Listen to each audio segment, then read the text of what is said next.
It's Tuesday, it's 12:15 and we're live in Westminster. Have some of the asylum seekers due to be sent to Rwanda gone missing? They're worried now, very much so, that they are going to be removed. So they've done a disappearing act. Are there too many people with mental health problems on benefits? There's a lot of people out there that are struggling financially, so the money really helps, and that is a lifeline for them.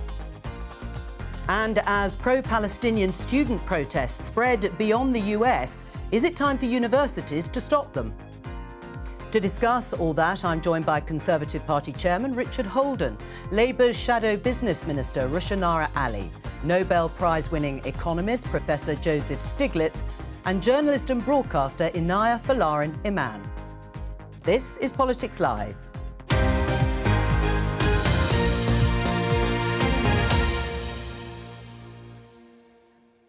Well, you heard the story in the headlines. Let's just show you this in BBC News. Government denies losing track of thousands of likely Rwanda deportees. This is the story that the Home Office has admitted it can't locate thousands of migrants who've been earmarked for removal to Rwanda. You remember the bill has been passed recently. Documents released by the department revealed 5,700 people had been identified to be detained, but just over 2,000 of them continue to report to the Home Office and cannot be located for detention.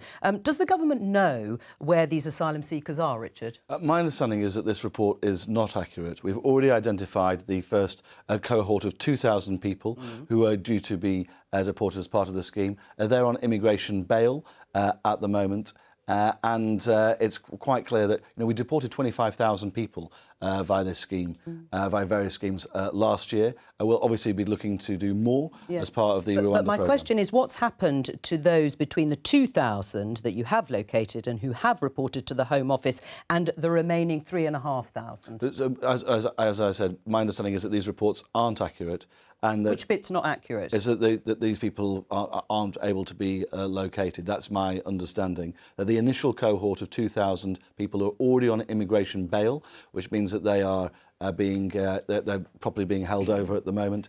And outside this group, that compliance is pretty high. People have to check in regularly, and that these reports just aren't accurate. Right. I mean, does it show that the scheme is working, already acting as partly as a deterrent if, I know Richard said they're not accurate reports, but if thousands of migrants are not easily located? You just can't make this stuff up. This is an incompetent government that's lost control of the asylum system. They've spent nearly £500 million on this gimmick of the Rwanda plan, and now they've lost thousands of asylum seekers. I think that what this shows is it's a government that hasn't got a plan. They haven't dealt with the fact that there are traffickers. Well, they have got a plan, Rushanara. It might not work, but they have got a plan. The plan is a gimmick, and it's a waste of hundreds of millions of pounds, and they don't even know where asylum seekers are. Well, let's say that just over 2,000 of them, the migrants that have been earmarked, are deported. I know it's speculative, but they are deported to Rwanda. You would still scrap the scheme? We think that this is the wrong approach, and what they need to do is get a grip on the backlog, get a grip on getting an agreement with our EU partners, including France, so that we can have an effective scheme to deal with the source of the problem, and also make sure that those who are trafficking asylum seekers and refugees who are desperately trying to, who are fleeing persecution and war, that they are not exploited. But also, we need to make sure that the countries where the large number of refugees are in the world are properly supported, so that they're not making these dangerous journeys to Europe. All right, let me ask Inaya first of all. Inaya, listening to what Richard has said, the reports aren't accurate, so we don't know precisely how many people are identified or how many may have gone missing, just in quotation marks. Does it fill you with confidence, though? Well, we do know that at least 2,000 people have been identified, and from my understanding of the government, that some of the different asylum seekers have different restrictions, so some of them are in particular government housing, and they know exactly where they are. Others have different conditions, and so they are aware of them, but they don't know their exact location at a specific time. So I think that it's probably too early to say because we haven't actually had any of these planes depart. But ultimately, what we're hearing from Labour is just fundamentally not a plan. If you look at some of the highest numbers of people that are coming, whether that's from Iran or Turkey, the idea that Britain is going to solve the issues of these countries in order to prevent these people from coming over is frankly for the birds. In terms of the traffickers, these are international criminal gangs. It's a very complicated task. No doubt the government is probably doing a lot in that area in order to break up those gangs. But on top of that, many of the European countries are also facing issues around asylum seekers and the numbers of people coming. The idea that they're just going to accept, the idea that they're just going to accept putting people the up in tens of hotels. thousands of people coming over is also not true. We've seen videos of the French police effectively oftentimes just allowing people to come over because there's very little that they can do. And actually we see with Ireland now, they're trying to get Britain to take people. So it's really just this kind of moving so game. You think and losing all these people is a plan? You think spending £500 million and no one actually being returned is a plan? You think what the government is doing right now is a plan? They've completely lost control of the asylum system, and you think that's a plan? And we don't have laid out what the plan is. Let me bring in Joseph Stiglitz, because listening to this argument, it's well rehearsed to some extent. But in the United States, Joe Biden is facing pressures on the issue of immigration, illegal immigration. It's going to be a pretty key issue at the election there as it is here, isn't it? That's right. Let me first say, I think the scheme that you have in the UK of deporting them to Rwanda is really weird. As bad as Trump's deterrence of separating children from their parents was really, I would say, evil. Your plan of shipping them thousands of miles away to Rwanda seems to be evading the kind of responsibilities. Do you think it could work? No. It's just a strange idea, and it really grows out of not wanting to face nearby the responsibilities of dealing with refugees. Now, you said something that I think was very important. We ought to be thinking about why these people are risking their lives to come to Britain. It says something very positive about Britain, that it is an attractive place, but it says something also about global inequalities, how we've made climate refugees, and we haven't done enough about making sure we have a peaceful world. Do you want to just respond briefly on evading our responsibilities, and then we'll move on? The UK government has taken over 200,000 people from Ukraine. We've taken tens, I think well over 100,000 people from Hong Kong as well as tens of thousands of people who supported our forces in Iraq and Afghanistan. The idea that we're evading our responsibilities is complete nonsense. We have to have a deterrent in this country. That's what the Rwanda plan is there for. What we hear from Rushanara... It's not a deterrent. You've just lost thousands of asylum seekers. Wait a second, I've been letting you speak You call that a deterrent? Wait a second. It's called incompetence. What you've done is attacked us for putting people up in hotels. You've wasted billions. And we're trying to stop that happening, Rushanara, by ensuring we have an effective deterrent. What is your plan? Would you allow we've them already to done. come We've already in? done. I've said our plan. You've just got an open door. Labour have not got a plan on this issue. You're not listening. People are literally you think dying what the government is doing in is the a plan? channel. It is immoral to allow people to take such a dangerous journey We don't and want fund these people criminal to. gangs. All We right, have a we're going plan to leave to it. stop We're that going to from leave it happening. there You just because choose I am not to sure listen. we will return to the issue of Rwanda and whether flights will take off and Labour's plan as they see it. Let's talk about welfare and show you this headline in The Independent. Disability claims can't be made on unverifiable assertions, argues Sunak, the Prime Minister, in benefits crackdown. Yes, these are sort of part of a new announcements by Rishi Sunak. He wants to bring down the benefits bill. He wants to reduce the number of people on benefits and is focusing on disability claims and what he calls a sick note culture. Are you saying, or is the government saying, Richard Holden, that there are a huge number of people fraudulently making disability claims? What we saw between 2010 and the pandemic was around every year the government was reducing the number of people on those sort of long-term benefits by around 100,000 a year. When the pandemic hit, that spiked up by around 850,000.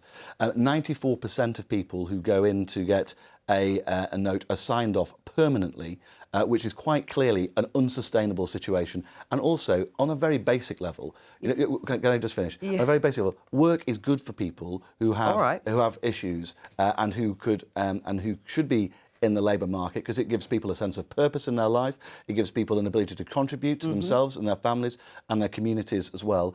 I think we want to see more people in work and not on these benefits. We've done some good work on this in the past.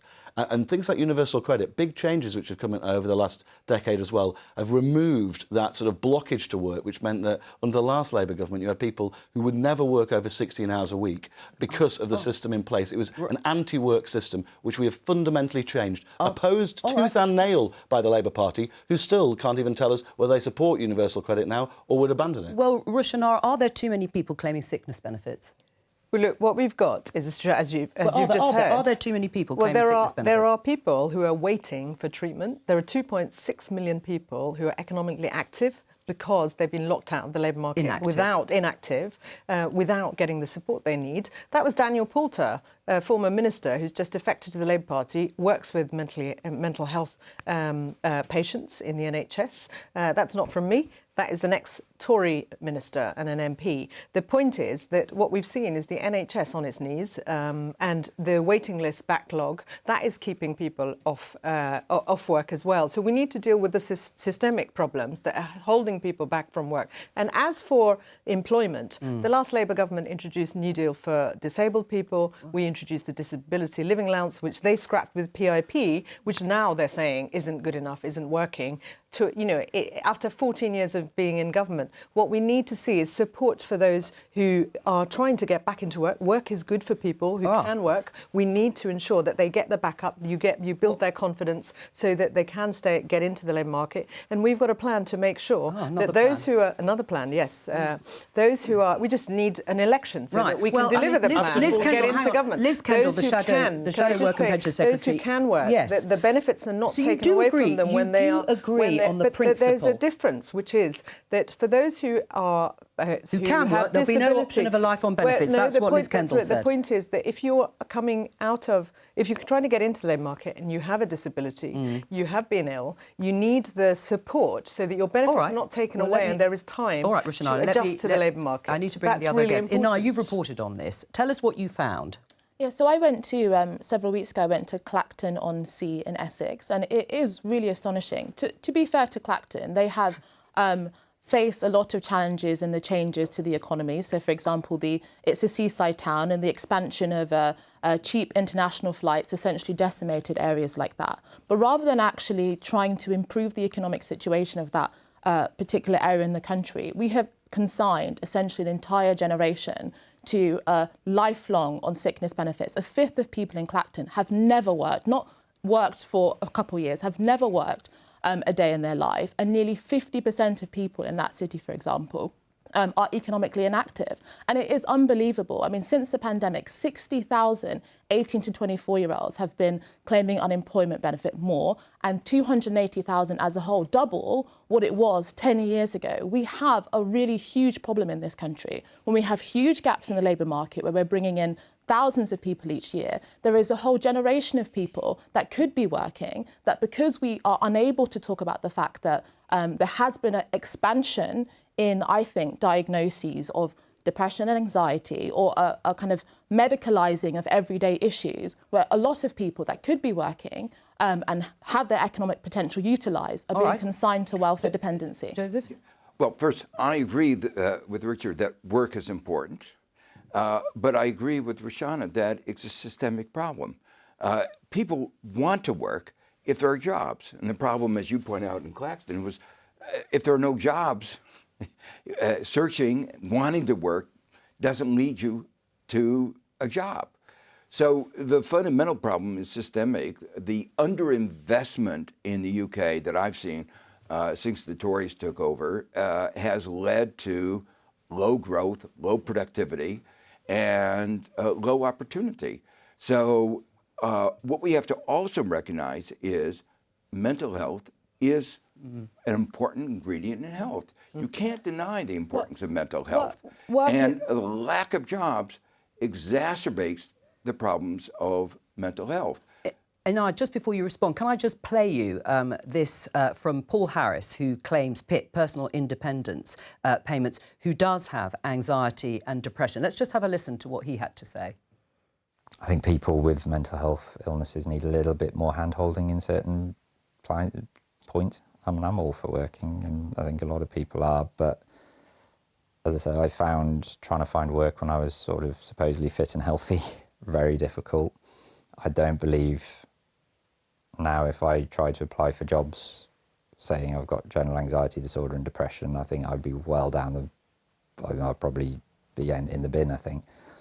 You know, I know there's discriminatory laws and all of that sort of stuff, but I just think people, you know, companies, you know, I wouldn't see myself as a reliable employee.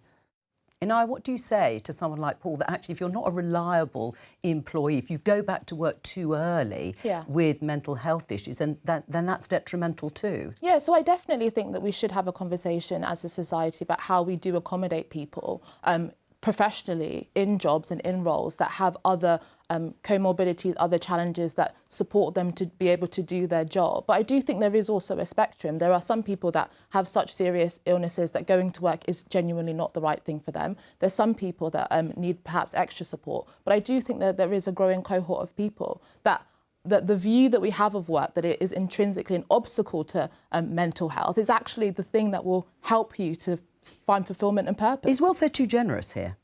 No. And I think the fundamental thing is to get the economy growing again. Yeah. And if you had more jobs being created, I mean, we've seen this over and over again.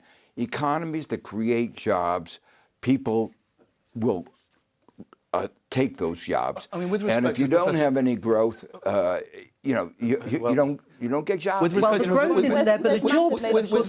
With respect to Professor Stieglitz, right? We're near record numbers of vacancies in the economy. We've got 900,000 vacancies in the economy as we speak. But what's happened to growth? Well, and growth has been the third highest in the G7 since 2010. Right? But those two facts are true, right? So Rishi and I can scoff, but it's actually true. What happened in the last Labour government is that unemployment half a million higher. Hang on, don't talk over each other. Let Joseph respond, and I'll come back to you, Richard. The question is, where are the jobs, and what skills do the jobs require, and what the employer is demanding of the workers? An example that you just gave of the employer might say to somebody with that history, you know, we don't want you.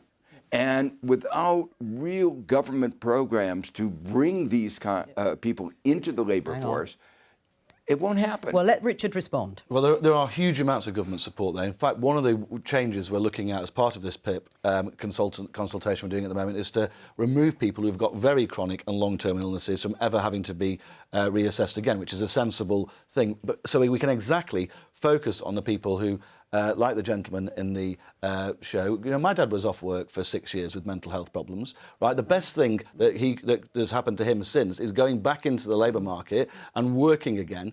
And actually, I would say to that, you know, the gentleman who was just on the show before, you know, being in work, that is a positive reinforcement to people. It positively builds self-confidence. It actually helps to lift people up. And I really don't like the idea that we've created 4 million jobs since 2010 net, right, in the UK economy. You haven't created them. In the UK there have been. Under the last 13 years of the Labour government, 500,000 fewer. All right. Exactly. We have been in power for 14 years. Almost 1,000 jobs a day net created under this government, right? And we've got 900,000 vacancies in the economy. The idea that there aren't jobs out there is not true. Right. Rishanara? Can I just want to say that what we're seeing is a failure to actually provide practical support to people to get back to work. So where there are jobs, there needs to be a response that is appropriate and supportive to people to build their confidence, to provide that hand-holding that's talked about. And we need to make sure that it's genuine, because what we've seen is politicking again. This is I'm sorry, but this is a lazy... You're suspecting the motivation here. Yes, absolutely. There's a pointless, lazy government, frankly. And what they're doing is targeting people who are sick and penalising them. That's not fair. And frankly, what we require is serious policies. So you've gone into the politics to support. of it. It is. Right, they have politicised it. They've been in power for 14 years. Now, at the 11th hour, they made an announcement yesterday. They're not publishing the Green Paper. This is just Well, another gimmick. What we need is real solutions to get people back Let me to put work. that to Richard, though, because this headline in the Financial Times, and it's been all over the news the last week, Tory rebels aim to oust Sunak if party suffers big losses in local elections, which are happening on Thursday, including some major mayoral elections too. Is this welfare reform making it the sort of centrepiece over the past week or so, answering the key demand from some on the right of your party who are threatening to unseat Rishi Sunak if the elections are bad? As I've said, over the last 14 years, right, we've fundamentally changed the welfare system to make sure that work always pays. We're now cutting taxes for people in work. But I'm talking, Richard, Tory rebels have said it's not enough. They've said very clearly it's not enough. Is that what you're focusing on? What I'm saying is that there's a massive programme, a long-term programme, which has created 4 million jobs in the economy overall. We need to go further. I think it's perfectly fair and reasonable if somebody is refusing jobs after 12 months, right, that they should face sanctions. I don't understand why there'll be a problem with that. Are the local and mayoral elections at crunch time for the Prime Minister in terms of his leadership? These elections are incredibly important. There's always going to be questions raised around could we have campaigned better in different ways. These are a tough set of local elections coming off when we were 10 points ahead in 2021. And we had the vaccine bounce and that sort of thing. These are going to be a tough set of local elections for us. But you think he'll be safe, Richard? But what I would say is when people look into if they're looking at Teesside or the West Midlands, who is delivered for those communities? All right. And you can see that Ben Houchin has done a huge amount of work there, and Andy Street in the West Midlands as well. These are people who've at the heart of their communities. All right. And have done, all of the candidates, of course, are on the BBC website, and you can find them there. Just briefly, yes, and then 2 points from the outside. First, I think Tory has a real problem because it's been in office for a long time, and to say now there's a problem, why didn't they do something over the 14 years? I suppose the pandemic, of course, has changed. Made it more difficult, but the systemic reforms they're talking about should have begun 14 years ago. And the second point is it's a systemic problem. And if your public health system, your NHS, isn't working well, there are going to be people who are not getting the treatment they need. You're going to have more people who haven't had adequate mental health care, and you're going to have a bigger problem in welfare in general. While we've got you here, Richard, because it's been a while since you've been on Politics Live, that's not a criticism, of course, I wanted to ask you, as chairman of the Conservative Party, about the status of donations made by Frank Hester, whose alleged comments about the Labour MP Diane Abbott were widely condemned. In fact, she sits as an independent. And they were widely condemned as racist and misogynist. Now, we know that he gave the party £5 million. Just to confirm, have you received another £5 million from Frank Hester? Look, Mr Hester, can we just be very clear about the initial situation? Mr Hester apologised fully for his comments at the time, and I think if people have apologised, then we should accept that when they've clearly made a major contrition. I can't comment on individual donations as they go through because it would be inappropriate, and they're declared in a normal fashion. Yeah, but they're going to be declared, I think, in June. Well, if he has donated £10 million, there is a question mark about, since this row broke out, whether you accepted a further £5 million. Have you done so? What I would say is that anything will be declared in due course. Any donations we get will be declared in due course. I would say at the same time, I've got no problem in answering questions about this, Joe. Well, answer them then. But at the same time, it'd be interesting to know if Labour are taking money from the GMB, who are currently going through some very serious accusations around misogyny and other things at the centre of some of the unions as well. Why don't you set an example, Richard, by being open and transparent first, and then I can always ask the Labour Party on the occasion when their chairman of the party is on the programme. Did you receive a further £5 million from Frank Hester on top of the £10 million you'd already donated when this row broke out about his reported remarks on Diane Abbott? As I said, Mr Hester has apologised fully for his comments. I know that. And also, any donations will be declared normally in the due course of things as they are. Right, so you're not going to deny or confirm. You're comfortable, though, with accepting money from him? I would be, as I've said, anything will be declared in due course, and obviously be comfortable accepting money when people have have been very clear about their views. With the general election in mind, as we've been discussing issues around it, happening at some point this year, your working assumption, like Rishi Sunak's, that it's the second half of the year, but that means it could be in July. As the PM has said, it's going to be in the second half of the year. That's the working assumption that we're working towards. You know, I've got so much stuff on at the moment, whether it's conference planning as well as all these local election planning. So there's a lot going on at the moment for the Conservative. Can I just say one point from the outside again? Money in politics has been a real problem in the United States, and I hope you don't go down the direction that the U.S. has gone, where money has been so influential in distorting our political system. For both Democrats and Republicans? Both Democrats and Republicans. It's a game. It's an arms race in a way. And the consequence is that special interests have undue influence. Well, we have a very different system here in the UK. Can I just say, and Joseph's right to raise the question of America, because we have spending caps in the UK. We also have... It doesn't stop there being a lot of controversy about who donates to political parties. Well, let's just be very clear about this. One congressional race in America will spend more than all of our parties in the UK general election. Well, and as you're it's a totally different not level. to go down that route. And nobody wants to go there. I think we're talking about the general election. We don't know when it's going to be precisely, but we do expect it to be in the second half of the year, probably in the autumn. Your book, Joseph, The Road to Freedom, talking about market economies. There's a broad consensus between Tories and Labour on tax and spend. Do you agree with that? Do you agree with the choice that's being presented to voters when it comes to economic policies here? I think there are, from what I've seen, are big differences between the two parties in the UK, as there are in the United States, that the core of what I understand to be the Labour Party position is to increase growth both by more public investment, strengthening NHS, dealing with some of the broader social problems of society.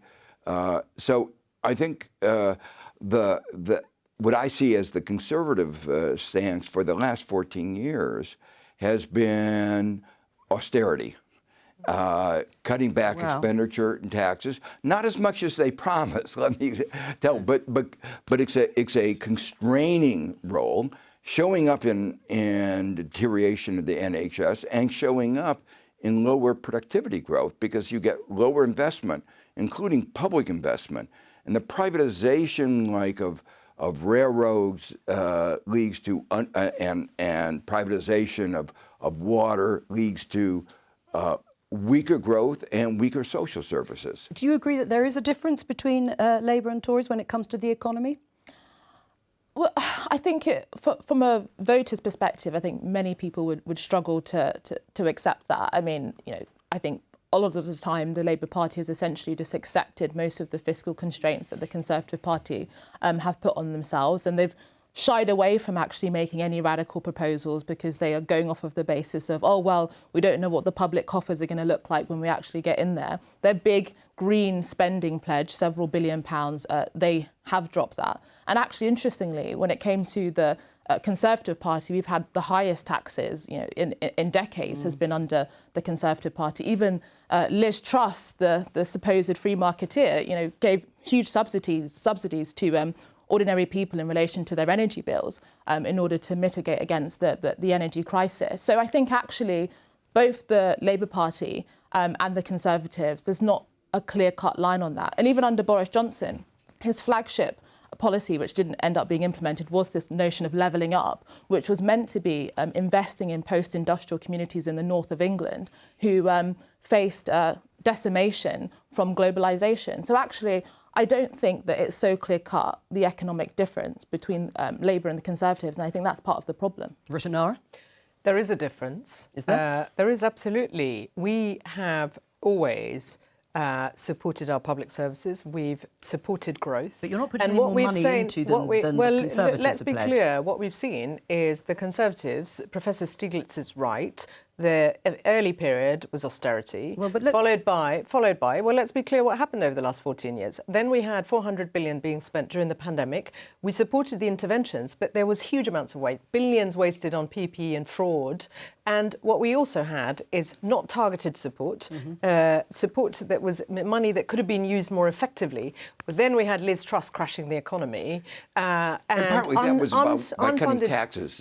And you had the tax increase. It was £45 billion worth of unfunded tax cuts, some of which you supported, Can I say, unfunded tax cuts without the OBR forecasts, without proper credible plans, which then led to yet another Prime Minister having to come in. The point is that political and economic instability has led the way to us being in a situation where the country is much worse off 14 years of Tory government just later. Nonsense. It's just a lie. Can I just finish? It's a straightforward lie. The point is that's the inheritance we're likely to get if we have the privilege of forming the next government. And as a result of that, what we you are need to do, constrained. there are constraints. We have not shied away from that. That's why every single spending plan that Rachel Reeves has set out is costed. Yeah. What we see is the Tories constantly playing politics.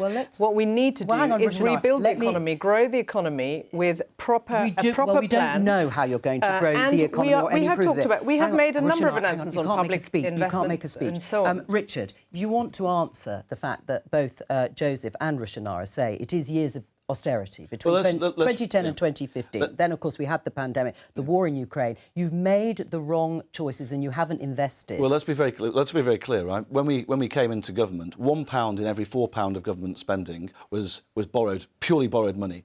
The austerity wasn't a choice that we made. It was something imposed on us by a reckless former Labour government. That's just nonsense. It's a global financial crisis. Who spent during a boom, run a structural deficit. That's all true. £50 billion a year structural deficit. Richard, that's in the just numbers. for our viewers, so let's be very Labour clear. didn't cause the financial crash. No, they didn't. Right. I'm glad finally a Tory is admitted to it. But that's an important point. But very clearly, they believed, Gordon Brown, during a boom in the economy, ran a structural deficit because they started to believe that they'd abolished boom and bust. And when things did go wrong, there was nothing left at the door, and they literally wrote a note at the end saying there is no money left. They thought it was a joke at the end when the way they left the British economy in. Over the last 14 years, what we've seen is 4 million extra jobs created in the UK economy. We've dramatically increased the living wage for people. It's over £11 an hour now, way above inflation rises. We've cut taxes for working people as well, and we're doing that now. I don't want speeches. No, I appreciate that. The idea that we had some golden economic legacy from the last Labour government is nonsense, especially when, since then, over the last 14 years, we've also seen the third highest growth in the G7. But in your book, you are sort of rejecting, to some extent, market economies as they have been constructed over, certainly, the last 40 years. Last 40 years. I just want to show people this. It's a historic tweet from 2016. That's you in between Jeremy Corbyn, the former Labour leader, and his shadow chancellor, John McDonnell. The sort of economic prospectus that was being put forward then, it was roundly rejected by the electorate, was nationalisation of utilities. It was also raising taxes on the top 5% of earners at the time. But as I say, it was rejected by the electorate. Do you think that prospectus could work now or something similar? Yes. I mean, I think that we are in a moment where we've seen the failure of neoliberal policies over the last 40 years. Overall, growth, even in a relatively successful economy of the U.S., has been per capita much lower, about 40% lower than it was in the 30 years before neoliberalism, and almost all the benefits of that growth has gone to the top. And so we're at a moment where there's a broader consensus that we need more progressive taxation, a discussion in the United States of taxing corporations more, taxing billionaires more, and the point with so much wealth going to the top, taxing the billionaires actually generates a lot of revenue, and doing more for investment to grow the economy. One more example of the change in perspective is illustrated by two important bills that were passed in the United States, three important bills. Big infrastructure bill, because we had a deficiency in infrastructure over 30 years. the Chips and Science Act, which said we had a unresilient economy dependent on imports of chips from abroad, and the beginning of an industrial policy, which is a larger role for government. The IRA, which was a green transition bill, a massive bill, now estimated at $1 trillion. Well, are you disappointed that Labour is and has diluted the amount it's going to invest in green policies if it wins the election? Yes. I think they've underpromised. But I understand why.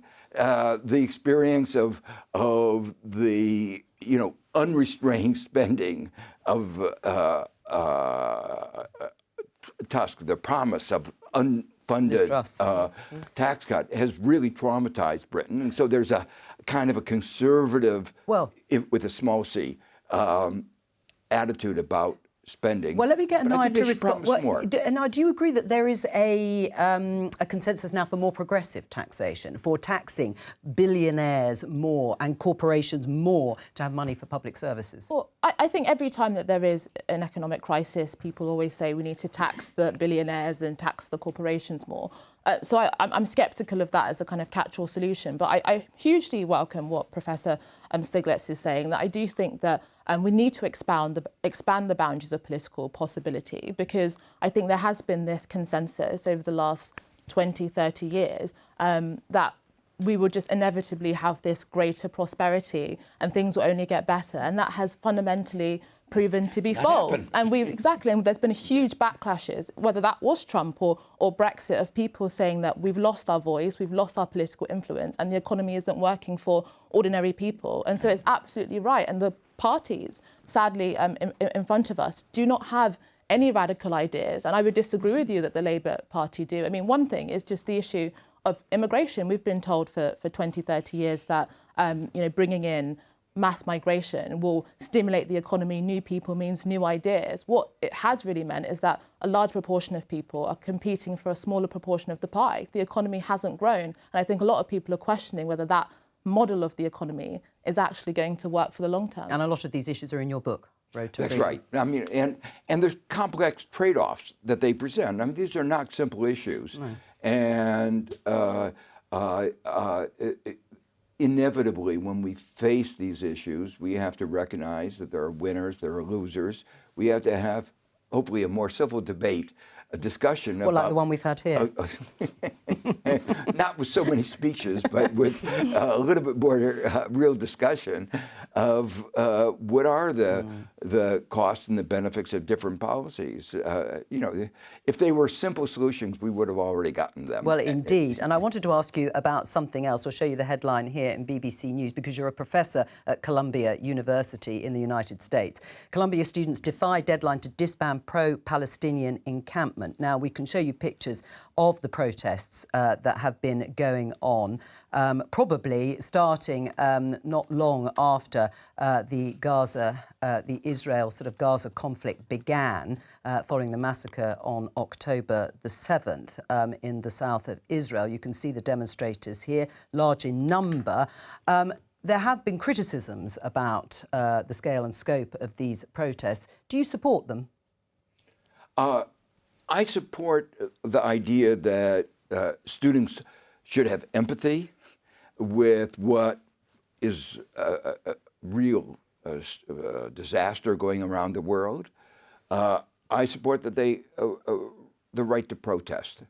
That kind of protest had a big influence in my own life. I was down in the March in Washington with Martin Luther King in August of 1963. Those protests did change the course of our country. Do you think these will change the course, or President Biden's policy when it comes to all this? They are actually making impact, a global impact.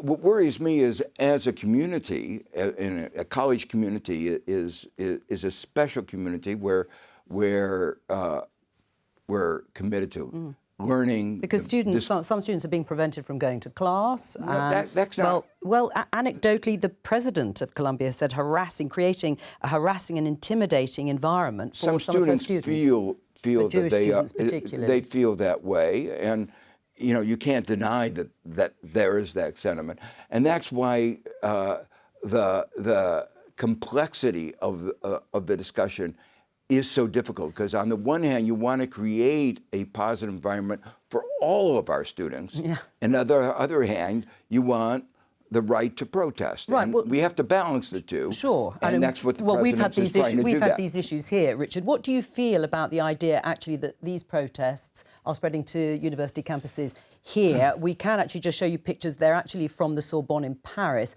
but they're starting here too. Lou, there's no place for intimidation, whether it's at university campuses or on our streets or anywhere else. And we've seen, you know, hundreds of arrests from some of these protests that we've seen in London as well over the last few months. You know, I went to university in central London. I've been very concerned to hear that some parts of there's been some similar protests which seem to be not just against, in some cases, the ongoing conflict in the Middle East, and people do have a right, obviously, to protest on that. But when it feels that certain individual communities are being targeted, and I know, having spoken to members of the Jewish community recently in North London, that they feel very targeted by some of these protests. I think there is a line there, and the police have got to you know, use the powers at their disposal to keep a control of these protests, so that people aren't intimidated and can go about their lawful business, whether it's as students or just going to the shops or going to work. I mean, you've been targeted yourself, haven't you, Roshanara, because of Labour's failure, as many of the protesters feel, to support a ceasefire early enough in this conflict. Well, look, there have been protests, and people have the right to protest, and there have been protests across different constituencies as well as the London ones. And I fully support that. They have to be peaceful. And what's really important is that the police deals with those who seek to divide, who seek to promote anti-Semitism or anti-Muslim hatred. On the far right, we've seen some of that as well. And you know, we support the police to make sure they police properly and protect communities. The issue here is where certain groups, there's a small minority, by the way, the vast majority of my constituents have approached me, and I have made representations for a ceasefire pretty much from end of October, and my party has done the same. Now, a particular motion was used to divide. Well, and what we've seen is violence being threatened against MPs and elected representatives, and there's no place for that. People should work together, because what we all need to see is an end to this war, an end to the escalation in the region. Sure. And within our universities, we need to support young people to learn to disagree without being disagreeable, right, and support them. It's a difficult line, though, isn't it? You know, highlight those concerns. I mean, watching the pictures, are they peaceful? I mean, when you've looked at the pictures from places like Columbia University, are they peaceful or not? Well, it is clear, and I think it would be very bad to minimise this or to deny this. There is clearly a section of those protests that have a strong element of hate running through them. There's been video circling of Jewish students when are asked, are you a Zionist or not? And when they say, yes, I am a Zionist, then they are prevented from going through. And let's remember, being a Zionist, as I understand it, correct me if I'm wrong, simply means the support of self-determination for Jewish people. Or the existence of the state of Israel, Jewish state of Israel, in their ancestral homeland. That does not necessarily mean you support carte blanche what Israel government is doing. But increasingly, we are seeing the use of the word Zionist, I think, providing a cover for what effectively means Jews in some instances. And I think it's increasingly deeply worrying that in a lot of those protests, you consistently see anti-Semitic tropes. You see comparisons between Israel and Nazism, which I think is an anti-Semitic thing to do. I think it's actually sickening to make such a horrific comparison, even if you think that what Israel is doing is completely wrong.